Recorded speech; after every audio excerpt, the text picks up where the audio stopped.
Bonjour, c'est Feufeu, bienvenue sur la chaîne. Il était important pour moi de vous parler dans cette série de fiches d'élevage d'une pratique particulièrement étonnante dans le monde de la myrmécologie, l'esclavagisme. On pourrait croire que cette pratique abjecte est l'œuvre exclusive de l'homme, or les fourmis l'avaient inventée bien avant l'histoire de l'humanité. Alors aujourd'hui, on va parler de la plus célèbre des victimes de cette pratique, les Formica fusca.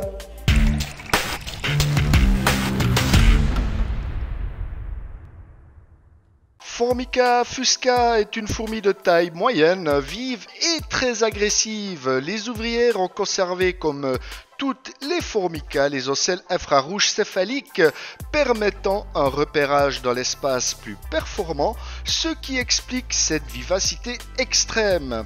Elle appartient au sous-genre Cerviformica, sous-genre hôte des espèces esclavagistes de Formica sanguinea notamment, qui parasitent les Cerviformica dont fait partie notre espèce du jour.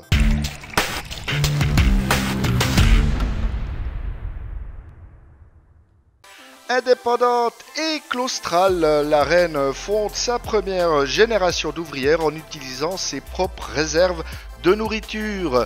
Placer la reine fécondée dans un tube à essai muni d'une réserve d'eau. Le développement est rapide, d'environ 30 jours de l'œuf à l'imago.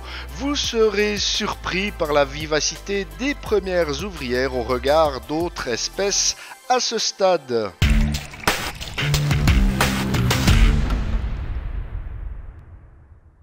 Formica fusca se rencontre partout, des biotopes humides à sec, dans les milieux frais, boisés ou bien exposés. Elle acceptera tout style de nid, du plexi au béton cellulaire. Pensez à adapter une aire de chasse à la vivacité des ouvrières. Elles fourrageront aux alentours de l'entrée du nid avec frénésie. Ne pas vous faire déborder.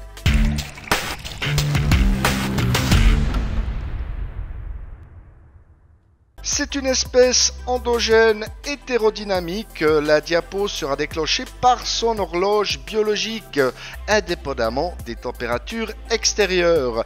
Placer Formica fusca 3 mois en repos hivernal sera un bon compromis au premier signe de ralentissement du développement de la colonie en automne. Une température comprise entre 8 et 15 degrés selon la provenance de la gine est conseillée.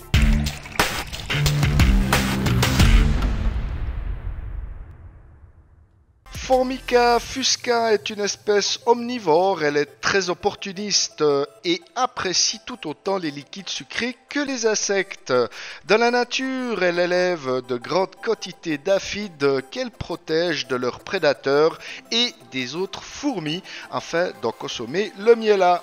Les ouvrières sont rapides et souvent solitaires dans leur recherche de nourriture. Elles sont également de très bonnes chasseuses et n'hésitent pas à s'attaquer en groupe à des proies vivantes plus grosses qu'elles.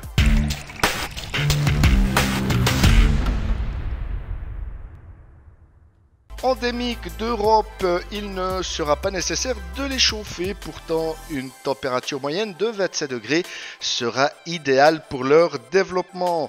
30 à 50% de la surface du nid devra être humidifiée afin de reproduire les régions tempérées où Formica fusca est abondante. C'est une espèce relativement facile à élever en captivité qui acceptera la plupart des erreurs si vous êtes débutant.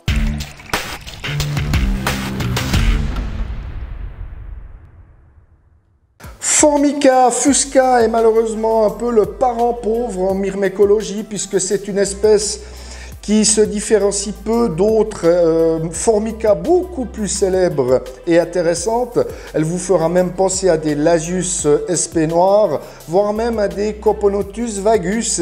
Dès lors, on l'élève souvent dans nos élevages, surtout pour un apport de couvain pour d'autres espèces dépendantes, voire même parasites.